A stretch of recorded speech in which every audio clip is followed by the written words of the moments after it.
Hi, Jeff here, and this is our demonstration streetscape.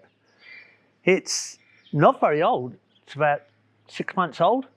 We put in advanced trees because we wanted to move quick, but we put in a sheep and goat defense system. We have to fence it.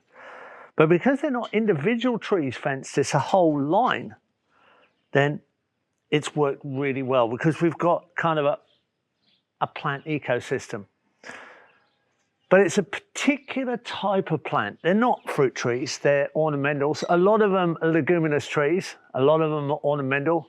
Poinciana and Calliandras and even Jacaranda. There's quite a lot of stuff here. It's pretty, it's hardy, but there's a particular assembly that we've put with them. Leucaena's germinating on its own because it's coming from our seed stock, but we've got euphorbias, like this Euphorbia Triangularis. It's a succulent bush, extremely hardy, but because it's a gel plant, it's a succulent, it's insulating of the ground, it insulates the system. Because what we're trying to do is trying to take the thermal mass heat gain off that rock wall and give us a really lush green front to the road and to people's view. We also have C. Purslane as a ground cover, which is a lovely little succulent, and it's insulating the ground. And in amongst it, Singapore daisy, which is just about getting smothered, which is quite exceptional, that something's that vigorous in this situation that it can actually almost smother Singapore daisy. That's a very, very hardy ground cover. But gel plants have an advantage. Gel is an interesting substance because gel is defined as a liquid that acts like a solid and it resists evaporation, and everything is an anti-evaporation strategy in these hot, dry climates. So I've also got aloe vera and other succulents planted in the ground cover. They're kind of getting smothered, but they're doing their job. They're reducing the evaporation, making it a lusher environment with less and less need for irrigation. Now let me just show you what we're up against here. Here it is. Here's the problem. There, look at that. Now these guys will eat the edge of the crop. Look at them, they'll trim the edge for us. And it's working.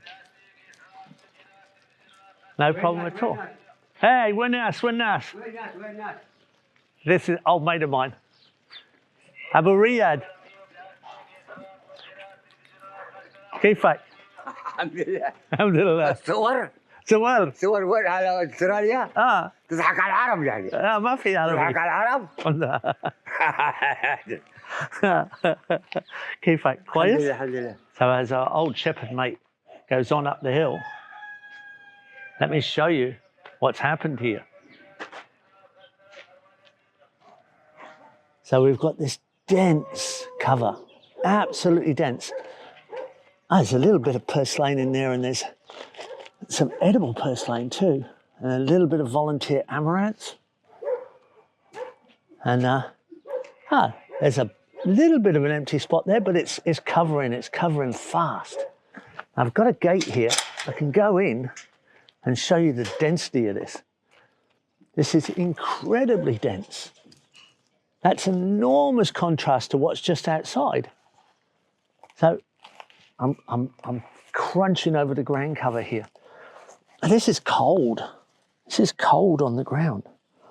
And if I pull it up, you'll find it's a trap for organic matter. Doesn't take much, and the organic matter starts to trap inside there. Of course, it's a beautiful micro-habitat canopy for all kinds of little organisms. In here, there's an incredibly hardy creeper. So that's almost a sweet potato. It's in the sweet potato family, but it's pes-caprae. It's a Ipomoea pes-caprae. hasn't really got any fruit on it, but it's incredibly hardy for deserts and is a great shade canopy. So it goes right up over buildings everywhere, and there's a canopy. So I'm in amongst the telegraph pole here, metal, up against a rock wall, and we're starting to climb the rock wall a little bit with the creepers.